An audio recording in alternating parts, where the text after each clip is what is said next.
तो कैसे आप सभी। मैं उम्मीद करता हूँ कि आप सभी बहुत अच्छे होंगे, मस्त होंगे और दिवाली की तैयारी कर रहे होंगे। तो जैसा कि आप जानते हैं कि हम लोग बात कर रहे हैं चाइल्ड डेवलपमेंट पेडागोजी के बारे में, जो सीटेट का टॉपिक है चाइल्ड डेवलपमेंट और पेडागोजी के बारे में। एक सेकेंड, चलिए। तो सीटेट का हम बात कर रहे हैं। सीटेट के जो सेक्शन है, कई सारे सेक्शन है ना, दोनों पेपर का 5-5 सेक्शन है। उस सेक्शन में जो एक सेक्शन है चाइल्ड डेवलपमेंट और पेडागोजी, इस सेक्शन के बारे में हम बात कर रहे हैं, ठीक है ना। अगर आप पेपर 1 की तैयारी कर रहे हैं तो ये सीरीज आपके लिए बहुत फायदेमंद साबित होगा। पेपर 2 की तैयारी कर रहे हैं तो भी ये सीरीज आपके लिए बहुत फायदेमंद साबित होगा। हम कई सारे वीडियोस बना चुके हैं, आपको प्लेलिस्ट में तमाम वीडियोस दिख जाएंगे। आज हम बात करेंगे एक छोटे से टॉपिक के ऊपर जो ग्रोथ से रिलेटेड है। उस टॉपिक पर हम बात करेंगे मोटर स्किल्स के बारे में, ठीक है ना। तो जो ग्रोथ से जुड़ा हुआ टॉपिक है मोटर स्किल्स के बारे में, ठीक है। तो ये फिजिकल ग्रोथ जो है हमने इससे पहले डेवलपमेंट और ग्रोथ के बारे में बात किया। अभी टॉपिक जो है वो डेवलपमेंट ही चल रहा है। और डेवलपमेंट जो है उसमें एक डेवलपमेंट का पार्ट है ग्रोथ। उसके बारे में बात कर रहे हैं अभी। अभी फिलहाल उससे रिलेटेड एक छोटा सा टॉपिक है जिसमें हम बात कर लेते हैं, ताकि ये टॉपिक इसके साथ साथ जो है वो क्लियर हो जाए। प्लेलिस्ट में आपको तमाम वीडियोस मिल जाएंगे, आप जाकर वीडियो देखें और उसका फायदा उठाएं, ठीक है। आइए हम बात करते हैं मोटर स्किल्स के बारे में, गतिक कौशल के बारे में। अभी तक के डेट में ऐसा कोई एग्जाम नहीं है जहां से यहाँ से क्वेश्चंस पूछा नहीं जाता है। पूछा ही जाएगा क्वेश्चन, ऐसा हो ही नहीं सकता क्वेश्चन नहीं पूछा जाए। तो मोटर स्किल्स के बारे में हम बात करेंगे। मोटर स्किल्स जो है वो दरअसल एक टॉपिक है छोटा सा, वो फिजिकल ग्रोथ का हिस्सा है। मोटर स्किल जो है, मोटर स्किल्स वो पार्ट है फिजिकल ग्रोथ का। हमने फिजिकल ग्रोथ के बारे में बात हम कर चुके हैं डेवलपमेंट में, इससे पहले भी। तो आप वहां वीडियो देखेंगे, आपको समझ में आ जाएगा। ये फिजिकल ग्रोथ जब हम पढ़ते हैं तो उसमें एक टॉपिक आता है मोटर स्किल्स, जिसपे हम आज बात कर रहे हैं। दो तरह के मोटर स्किल्स होते हैं। There are two types of motor skills. गतिक कौशल जो है वो दो तरह के होते हैं, दो तरह गतिक कौशल होते हैं। एक होता है ग्रॉस मोटर स्किल्स यानी कि स्थूल गतिक कौशल, और एक होता है फाइन मोटर स्किल्स यानी कि सूक्ष्म गतिक कौशल। एक होता है ग्रॉस मोटर स्किल्स स्थूल गतिक कौशल, एक होता है फाइन मोटर स्किल्स सूक्ष्म गतिक कौशल। ये ग्रॉस मोटर स्किल्स क्या है? दे इन्वॉल्व्स द लार्ज मसल्स। ये ग्रॉस मोटर स्किल्स में बड़ी मांसपेशियां शामिल होती है। बड़ी मांसपेशियां जैसे कि हाथ, पूरा का पूरा हाथ, पूरा पूरा का पूरा पैर, इंक्लूडिंग आर्म्स, हाथ। ये जो हाथ है वो ग्रॉस मोटर स्किल्स का है। लेग्स, पैर, टॉर्सो, धड़, ये ग्रॉस मोटर स्किल्स है। ग्रॉस मोटर स्किल्स मतलब बॉडी की बड़ी मांसपेशियां, बॉडी का लार्ज मसल्स, जैसे कि हाथ, ये बड़ी मांसपेशियां हैं, इसे कहते हैं ग्रॉस मोटर स्किल्स। जैसे कि पैर, ये बड़ी मांसपेशियां है, इसे कहते हैं ग्रॉस मोटर स्किल्स। जैसे कि सर, ये बड़ी मांसपेशियां है, इसे कहते हैं ग्रॉस मोटर स्किल्स। जैसे कि धड़, ये बड़ी मांसपेशियां हैं, इसे कहते हैं gross motor skills. Gross motor motor developed. अब ये जो बड़ी मांसपेशियां हैं इसको कैसे बेहतर किया जा सकता है, इसको कैसे स्ट्रॉन्ग किया जाता है? बड़ी मांसपेशियां तो हम समझ गए, ग्रॉस मोटर स्किल्स यानी बड़ी मांसपेशियां, यानी कि बॉडी का वो हिस्सा जो बड़ा हो, वो ग्रॉस मोटर स्किल्स में आता है। अब इसको डेवलप कैसे करें, बेहतर कैसे करें? तो gross motor development refers to control और over action that helps infant get around in the environment. यानी ग्रॉस मोटर डेवलपमेंट जो है वो रेफर्स टू कंट्रोल, वो काम करता है कंट्रोल करने का। यानी बड़ी मांसपेशियां जो है, जब हम डेवलप करते हैं, बेहतर करते हैं, जब डेवलप हो जाता है तो वो हेल्प करता है कंट्रोल करने का ओवर एक्शन। यानी कि अब जो क्रिया होती है, क्रिया, वो जो जो जो इन्फेंट, जो शिशु जो क्रिया करता है, उस क्रिया को जो अपने इन्वायरमेंट में, जिस शिशु जिस इन्वायरमेंट में रह रहा है, उस इन्वायरमेंट में जो क्रिया करता है, उस क्रिया को कंट्रोल करता है gross motor skills. For example तौर पर बच्चा खड़ा है तो उसमें कौन सा मोटर स्किल्स काम कर रहा है? पैर, यानी ग्रॉस मोटर स्किल्स काम कर रहा है। यानी स्थूल गति कौशल से तात्पर्य उन क्रियाओं पर नियंत्रण से है जो शिशुओं को परिवेश में घूमने में मदद करती है। यानी कि स्थूल गति कौशल से तात्पर्य उन क्रियाओं पर नियंत्रण से है जो शिशुओं को परिवेश में घूमने में मदद करती है। यानी वो पार्ट, बॉडी का वो पार्ट जो शिशुओं को अपने इन्वायरमेंट में घूमने में, अपने इन्वायरमेंट में क्रिया करने में, अपने इन्वायरमेंट में रहने में उसको हेल्प करता है, उस पार्ट को ग्रॉस मोटर स्किल्स कहते हैं। वो जनरली बॉडी का लार्ज मसल्स होता है, बड़ी मांसपेशियां होती है, जैसे कि आर्म्स, जैसे कि लेग्स, जैसे कि टॉर्सो, धड़। ये सब ग्रॉस मोटर स्किल्स है जो किसी शिशु को, किसी इन्फेंट को अपने एनवायरनमेंट में रहने में हेल्प करता है, उसको कंट्रोल करने में हेल्प करता है। जैसे कोई बच्चा क्रोलिंग कर रहा है, रेंग रहा है, रेंगने में अगर बच्चा क्रॉलिंग कर रहा है, रेंग रहा है, तो इसका मतलब उसमें ग्रॉस मोटर स्किल्स का इस्तेमाल हो रहा है ना। बच्चा अपना पूरा धड़ का इस्तेमाल कर रहा है रेंगने में, पूरा पैर का इस्तेमाल कर रहा है रेंगने में। स्टैंडिंग, अगर बच्चा खड़ा है तो पैर का इस्तेमाल कर रहा है, तो पैर क्या है, ग्रॉस मोटर स्किल्स है। वॉकिंग, बच्चा अगर चल रहा है तो उसमें कौन से मोटर स्किल्स का इस्तेमाल हो रहा है, पैर का, यानी पैर ग्रॉस मोटर स्किल्स है।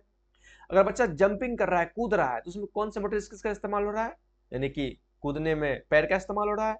रनिंग, दौड़ रहा है तो पैर का इस्तेमाल हो रहा है। क्लाइंबिंग, चढ़ रहा है तो हाथ पैर का इस्तेमाल हो रहा है।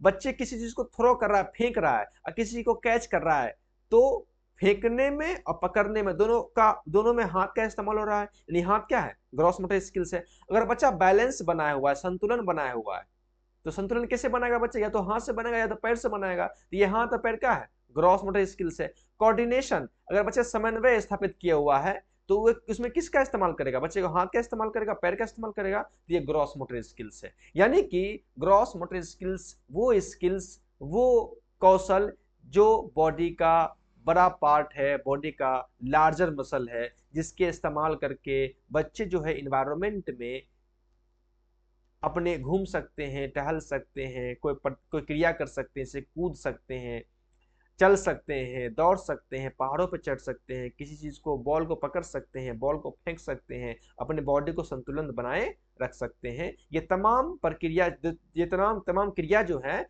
बच्चे अपने ग्रॉस मोटर स्किल्स के इस्तेमाल करके करता है।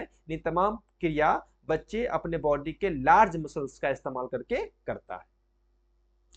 तो आई होप आप समझ गए होंगे कि आखिर ये ग्रॉस मोटर स्किल्स है क्या, यानी बच्चे जो है वो कौन सी मांसपेशियां का इस्तेमाल करके ये तमाम प्रतिक्रियाएं करती है, और ग्रॉस मोटर स्किल्स में कौन कौन से एक्टिविटीज आ सकते हैं। आई होप इस बात को आप अच्छे से समझ गए होंगे। अब बात करते हैं फाइन मोटर स्किल्स के बारे में, सूक्ष्म गति कौशल। अब फाइन मोटर स्किल्स में क्या शामिल होता है, तो they involve the smaller muscles. अब ये बात समझिए कि फाइन मोटर स्किल्स में, सूक्ष्म गति कौशल में छोटी मांसपेशियां शामिल होती है। जो बच्चे की छोटी मांसपेशियां हैं वो उसमें शामिल होती है, जैसे कि बच्चे का फिंगर, उंगली जो है वो फाइन मोटर स्किल्स का हिस्सा है। टोज पैर की उंगलियां जो है वो फाइन मोटर स्किल्स का हिस्सा है।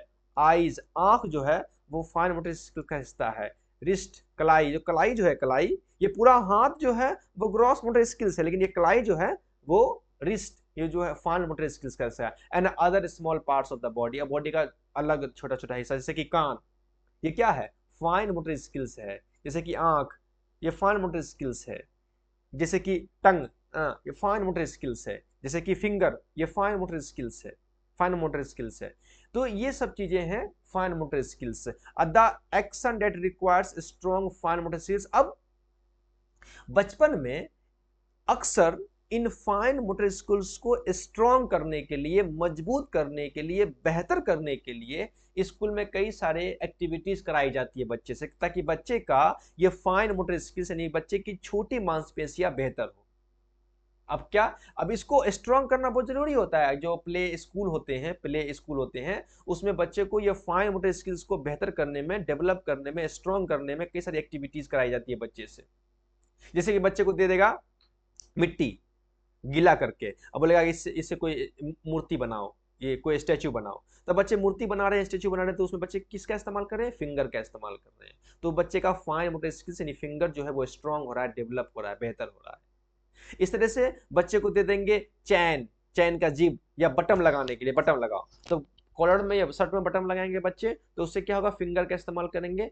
बच्चे दे देंगे ड्राइंग करने के लिए, ड्राइंग में किसका बच्चा इस्तेमाल कर रहा है, फिंगर का इस्तेमाल कर रहा है, तो उसे फिंगर यानी फाइन मोटर स्किल्स बच्चे का डेवलप हो रहा है। किसी चीज को दे देगा पकड़ने के लिए, किसी ऑब्जेक्ट को पकड़ो, किसी ऑब्जेक्ट को पकड़ेगा तो बच्चे हाथ का इस्तेमाल करेगा, फिंगर का इस्तेमाल करेगा, तो फिंगर क्या है, gross motor fine motor skills है। ये तमाम तरह की, जैसे बोल देगा क्या, ये कैंची का इस्तेमाल करो, सीजर्स का इस्तेमाल करो, कैंची से कपड़ा काटने के लिए, कैंची से फूल पत्ती काटने के लिए दे देगा, तो कैंची से फूल पत्ती काटेगा तो बच्चे का फाइन मोटर स्किल्स डेवलप होगा।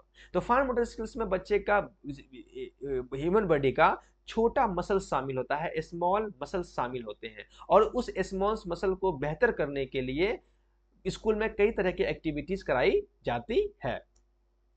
तो वही है कि दे इन्वॉल्व्स स्मॉलर मसल्स, छोटी मांसपेशियां लाइक फिंगर्स उंगलियां, टोज पैर की उंगलियां, आईज आंख और रिस्ट क्लाई, ये सब फाइन मोटर स्किल्स है। And other small parts of the body का जो अदर छोटा छोटा हिस्सा है वो फाइन मोटर स्किल्स का हिस्सा है। They the actions that requires strong fine motor skills है, वो एक्शन, वो प्रतिक्रिया जो जरूरी होता है हमको स्ट्रॉन्ग करने के लिए, फाइन मोटर स्किल्स को स्ट्रॉन्ग करने के लिए वो प्रक्रिया, वो एक्टिविटी जरूरी होता है। जैसे कि ड्राइंग कराना, बच्चे को बोल देगा ड्राइंग करने के लिए, राइटिंग लिखना, ग्रास्पिंग ऑब्जेक्ट वस्तुओं को पकड़ना, बटनिंग एंड जिपिंग बटन लगाना और जिप लगाना, ये फाइन मोटर स्किल्स का है।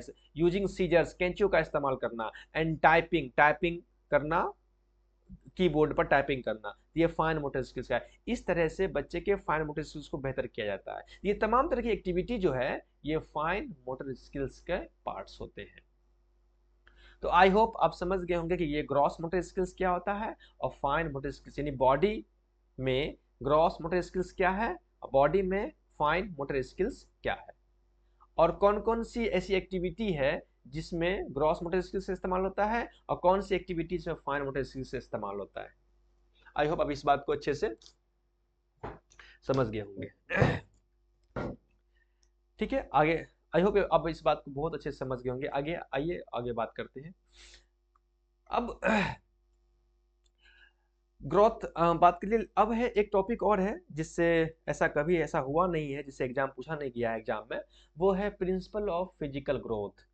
जो ग्रोथ है, जैसे कि डेवलपमेंट के कई सारे प्रिंसिपल हैं, उसी तरह ग्रोथ के भी प्रिंसिपल्स हैं। और ये प्रिंसिपल्स कितना है, ग्रोथ जब इंसान बढ़ता है, मोटा होता है, लंबा होता है, ये ग्रोथ है ना, तो उसके भी प्रिंसिपल्स हैं। जैसे कि डेवलपमेंट के कई सारे प्रिंसिपल्स हैं, 14-15 प्रिंसिपल्स जो हम बाद में बात करेंगे, अभी बात करेंगे, वैसे ही ग्रोथ के भी कई सारे प्रिंसिपल्स हैं। तो आइए इस पर देखते हैं कि ये कौन से प्रिंसिपल्स है। शारीरिक वृद्धि के सिद्धांत, शारीरिक वृद्धि के सिद्धांत। There are 3 principle of growth. Growth के 3 प्रिंसिपल है। ऐसा कभी नहीं हुआ इस एग्जाम में क्वेश्चन पूछा नहीं गया है। पहला प्रिंसिपल का नाम है सेफेलोकोडाल प्रिंसिपल, यानी सिरपदामुख सिद्धांत। दूसरा है प्रोक्सिमा डिस्टल प्रिंसिपल, समीप दूराभिमुख सिद्धांत, समीप दूराभिमुख सिद्धांत। और तीसरा ऐसा नाम है ऑर्थोजेनेटिक प्रिंसिपल, ऑर्थोजेनेटिक सिद्धांत। ये 3 प्रिंसिपल है। आइए इन तीनों प्रिंसिपल्स पर बारी बारी से बात कर लेते हैं, ये प्रिंसिपल है क्या। पहला है सेफेलोकोडल प्रिंसिपल, याद रखिएगा सेफेलोकोडल प्रिंसिपल। सेफेलो जैसा कि नाम से समझ में आता है, सेफ है, सीर सीर सीर, सेफ है, सेफेलो सीर। सिर पदाभिमुख सिद्धांत, सिर सिर पदाभिमुख सिद्धांत। अब ये सिद्धांत क्या बताता है, ये सेफेलोकोडल सिद्धांत क्या बताता है, सेफेलोकोडल प्रिंसिपल क्या बताता है। Development goes from the top down, ऊपर से नीचे। ये बताता है कि डेवलपमेंट जो है, बच्चे का जो विकास है, बच्चे का जो ग्रोथ है, वो ग्रोथ टॉप से डाउन होता है, ऊपर से नीचे की ओर होता है, नहीं या हेड टू टोज, सिर से पांव की तरफ होता है। क्लियर, यानी कि सेफेलोकोडाल, सेफेलो मतलब सिर, याद ऐसे अगर याद ना हो तो याद रखिएगा, सेफेलो मतलब सिर, सेफेलो मतलब सिर। तो सेफेलोकोडाल में क्या है कि बच्चे का जो डेवलपमेंट है वो टॉप डाउन अप्रोच होता है। टॉप मतलब ऊपर, डाउन मतलब नीचे, ऊपर से नीचे की ओर होता है। क्लियर, यानी कि सेफेलोकोडाल, सेफेलो मतलब सिर, सेफेलो मतलब सिर, तो सेफेलोकोडाल में क्या है कि बच्चे का जो डेवलपमेंट है वो टॉप डाउन अप्रोच होता है, बच्चे का पहले डेवलपमेंट ऊपर का पार्ट्स का डेवलपमेंट होता है, फिर नीचे के पार्ट्स का डेवलपमेंट होता है। या ऐसे कह सकते हैं हेड टू टोज, यानी बच्चे के पहले हेड सर का डेवलपमेंट होता है, तब उसके नीचे यानी फिंगर्स का, पैर के फिंगर्स का डेवलपमेंट होता है। ये प्रिंसिपल ये बताता है infant develop control over their head and neck before their torso and legs. Torso मतलब धड़, लेग मतलब पैर। यानी ये बताता है कि बच्चा जो है सबसे पहले अपने हेड, अपने गर्दन यानी अपने सर को, अपने गर्दन को कंट्रोल करना सीखता है। अब भी और उसके बाद वो अपने धड़ को और अपने लेग्स को कंट्रोल करना सीखता है। इसलिए देखते होइएगा कि जब बच्चा पैदा होता है तो वो अपने गर्दन को, जो शुरू में जब बच्चा जन्म लेता है तो उस टाइम में तो उसको अपने गर्दन पे कंट्रोल नहीं होता है, लेकिन बाद में वो अपने गर्दन पे कंट्रोल कर लेता है। 1 महीने के बाद, 2 महीने के बाद गर्दन पे कंट्रोल कर लेता है। लेकिन वो चलना सीखता है बाद में, चलना सीखता है वो 1 साल के बाद, 8 महीना 9 महीना चलना सीखता है। गर्दन पे वो कंट्रोल कर लिया 2 महीने में, 3 महीने में, लेकिन चलना सीखा वो 8 महीने में, 9 महीने में। तो ये बताता है सेफेलोपोडाल सिद्धांत कि बच्चा जो है उसका जो विकास होता है, उसका जो डेवलपमेंट होता है, उसका जो होता है वो सर से लेकर के पांव की तरफ होता है। यानी सबसे पहले ऊपर के हिस्सा डेवलप करते हैं, तब नीचे का हिस्सा डेवलप करता है। Infant develop control over their head and neck before their torso and legs. बच्चे जो है कंट्रोल करते हैं अपने हेड को, नेक्स को, before their torso and legs, यानी बिफोर देयर यानी धड़ और लेग, पैर के कंट्रोल करने से पहले कंट्रोल कर लेते हैं वो अपने सर को, अपने गर्दन को। यानी आप खुद एग्जाम्पल देखिएगा, अगर आपके घर में बच्चे होंगे, छोटे से बच्चे होंगे, तो देखिएगा कि बच्चा जब जन्म लेता है तो 1 हफ्ते के बाद, 2 हफ्ते के बाद, 1 महीने के बाद, 2 महीने के बाद अपने गर्दन को कंट्रोल कर लेता है, अपने हाथ को कंट्रोल कर लेता है, हाथ से चीजों को पकड़ना शुरू करता है, गर्दन से घूर घूर के लोगों को देखना शुरू करता है। लेकिन वही बच्चा चलना सीखता है लगभग 8 महीने या 9 महीने या साल भर के बाद, या कोई कोई बच्चा 1.5 साल के बाद, 1.5 साल में सीखता है। इसका मतलब क्या हुआ? इसका मतलब ये है कि बच्चे की विकास जो है वो ऊपर से नीचे की ओर हो रहा है, और यही प्रिंसिपल सेफेलोपोडाल प्रिंसिपल कहलाता है। Clear? Next, proximodistal principle. Proximodistal principle, समीप दूराभिमुख सिद्धांत। समीप दूराभिमुख सिद्धांत, समीप मतलब नजदीक का पार्ट, समीप मतलब नजदीक का पार्ट, समीप, प्रोक्सिमा डिस्टल, समीप दूराभिमुख सिद्धांत। ये क्या बताता है? ये बताता है कि बच्चे का सबसे पहले विकास उसके सेंटर पॉइंट पे होता है, यानी बच्चे का विकास सबसे पहले बीच में होता है, सेंटर में, तब जाकर के बच्चे की पैर, हाथ विकास विकसित करता है। The centre of the body develop, the centre of the body develop before the outer region, outer region, centre of the body पहले डेवलप करता है, बिफोर, उसके बाद जो है आउटर रीजन बाहर का क्षेत्र डेवलप करता है। यानी बच्चे का पहले स्पाइनल कॉर्ड यानी रीढ़ का हड्डी वो विकसित करता है, डेवलप करता है, तब बच्चे के अंदर हाथ पैर बनता है। अब खुद अगर देख सकते हैं तो देखेंगे, जब छोटा बच्चा होता है, जब बच्चे माँ के गर्भ में होता है, 1 हफ्ते में, 2 हफ्ते में, 5 हफ्ते में, 10 हफ्ते में, 1 महीने, 3 महीने, 4 महीने में देखिएगा तो सबसे पहले बच्चे का जो है ये पार्ट डेवलप होता है, ये पार्ट, ये पार्ट, तब जाके बच्चे का हाथ डेवलप होता है, पैर डेवलप होता है। ये प्रिंसिपल बताता है कि बच्चे का सबसे पहले सेंटर पॉइंट डेवलप होता है, तब जाके उसका हाथ पैर विकास डेवलप होता है। और ये पता समझ सकते हैं, वही बताता है दिस मीन्स, इसका मतलब ये डेट द स्पाइनल कॉर्ड, रीढ़ की हड्डी develops before outer part of the body, body के आउटर पार्ट के डेवलप करने से पहले बच्चे का स्पाइनल कॉर्ड रीढ़ की हड्डी डेवलप कर जाती है। फॉर एग्जाम्पल, एग्जाम्पल के तौर पर infant develop control of their torso and shoulders before there arms. अब यहाँ क्या है देखिएगा, टोर्सो मतलब धड़, यहाँ इन्फेंट जो है सबसे पहले अपने धड़ को यानी अपने बॉडी के बीच के हिस्से को और अपने शोल्डर को कंट्रोल कर लेते हैं, कंट्रोल करना सीख जाते हैं, तब जाके वो अपने आर्म्स को, अपने हैंड्स को कंट्रोल और अपने फिंगर्स को कंट्रोल करना सीखते हैं। अब और the child's arms develop before the hands, और देखते होंगे आप कि बच्चे के आर्म्स यानी बाजू जो है पहले डेवलप करता है और उसके हैंड्स जो है हाथ बाद में डेवलप करते हैं। ये बताता है प्रोक्सिमा डिस्टल प्रिंसिपल। यानी कि अगर आप आसान भाषा में समझेंगे तो, अगर आप कोई गर्भवती महिलाएं हैं और उसके अगर वो प्रेग्नेंट है, अगर उसके जिस्म में बच्चा एक 3 महीना या 4 महीने का बच्चा है, या फिर 10 दिन का बच्चा है, तो जो डॉक्टर होता है वो माँ को आला लगा करके, या जो उसके जो जो उसके टेस्ट करने का जो होता है वो लगा करके अम्मा को सुनाता है कान में कि सुनो तुम्हारे अपने बच्चे की आवाज़। तो माँ को सबसे पहले, या किसी को भी, बच्चे की दिल की धड़कन सुनाई देती है, धक धक धक धक। इसका मतलब क्या हुआ? इसका मतलब हुआ कि बच्चे का दिल का धड़कन जो है वो पहले डेवलप हो गया, तब जाकर के बच्चे, और उसमें बच्चे कैसा है, बिल्कुल ऐसे रहते हैं, एकदम ऐसे रहते हैं। तब जाकर के बच्चे का धड़ डेवलप हुआ, तो फिर जाकर के बच्चे का बाजू आर्म्स डेवलप हुआ, फिर बच्चे का जाकर के हाथ डेवलप हुआ, फिर बच्चे जाकर के फिंगर डेवलप हुआ। तो ये जो है, जो डेवलपमेंट का जो प्रिंसिपल है, यानी बच्चे का सबसे पहले सेंटर का पार्ट डेवलप होता है, तब उसके बाहर का पार्ट डेवलप होता है। ये प्रिंसिपल कहलाता है प्रोक्सिमा डिस्टल प्रिंसिपल, समीप दूराभिमुख सिद्धांत। आप समझ गए ना? आई होप आप समझ गए होंगे। यानी center to outer range, center to outer, बीच से बाहर की तरफ जो डेवलपमेंट का जो प्रिंसिपल है उसे कहते हैं प्रोक्सिमा डिस्टल, और ऊपर से नीचे तरफ के जो डेवलपमेंट का जो प्रिंसिपल उसे कहते हैं सेफेलोकोडल। ये दोनों प्रिंसिपल अपने आप जगह पर बिल्कुल सही है, इसमें कोई दिक्कत नहीं है, लेकिन दोनों प्रिंसिपल जो है डेवलपमेंट के सिद्धांत को अलग तरह से डिफाइन करता है, दोनों अपनी जगह पर बिल्कुल सही है। क्लियर? नेक्स्ट जो थर्ड है, वो उसका कोई जेनेटिक नाम से नहीं, मैंने कहीं वीडियो में सुना था तो इसलिए मैं इसको ऐड कर दिया। उसमें है ऑर्थोजेनेटिक प्रिंसिपल। ऑर्थोजेनेटिक प्रिंसिपल, ये ऑर्थोजेनेटिक प्रिंसिपल जो है, ये प्रिंसिपल ये बताता है कि बच्चे का सबसे पहले लार्ज मसल्स डेवलप होता है, ग्रॉस मोटर स्किल्स डेवलप होता है, बिफोर ए स्मॉल मसल्स यानी फाइन मोटर स्किल्स। जानते हैं, आराम से जान रहे हैं कि फाइन मोटर स्किल्स डेवलप होने से पहले, यानी कि छोटी मांसपेशियां डेवलप होने से पहले बच्चे की बड़ी मांसपेशियां डेवलप होती है। बिल्कुल सही बात है, यानी बच्चे का सबसे पहले हाथ डेवलप होता है, तब जाकर के फिंगर डेवलप होता है कि नहीं है? बच्चे का सबसे पहले बॉडी डेवलप होता है, पूरा हिस्सा डेवलप होता है, तब उसके जाकर छोटी छोटी पार्ट्स, यानी कि सबसे पहले बच्चे का जो है ग्रॉस मोटर स्किल्स यानी बड़ी मांसपेशियां डेवलप होती है, तब जाकर के बच्चे की छोटी मांसपेशियां यानी फाइन मोटर स्किल्स डेवलप होती है। और ये बात आप अच्छे जानते हैं।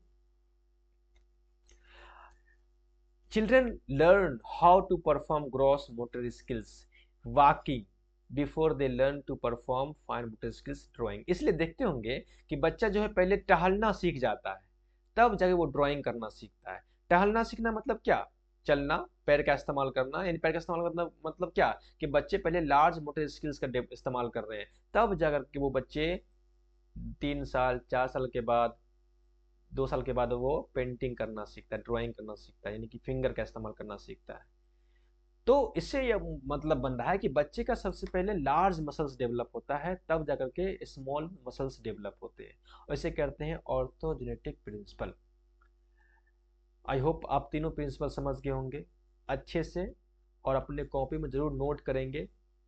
सेफेलोकोडाल के लिए सबसे आसान तरीका है, सेफेलो मतलब सिर, यानी टॉप, सबसे पहले डेवलप करेगा टॉप, तब डेवलप आएगा बॉटम, डाउन, यानी कि सर आएगा पहले, आपका सर डेवलप करेगा, और तब आकर डेवलप करेगा आपका पांव। और प्रोक्सिमा डिस्टल के लिए प्रिंसिपल है कि पहले सेंटर का भाग डेवलप करेगा, है ना, और तब आउटर रीजन डेवलप करेगा, आउटर पार्ट डेवलप करेगा।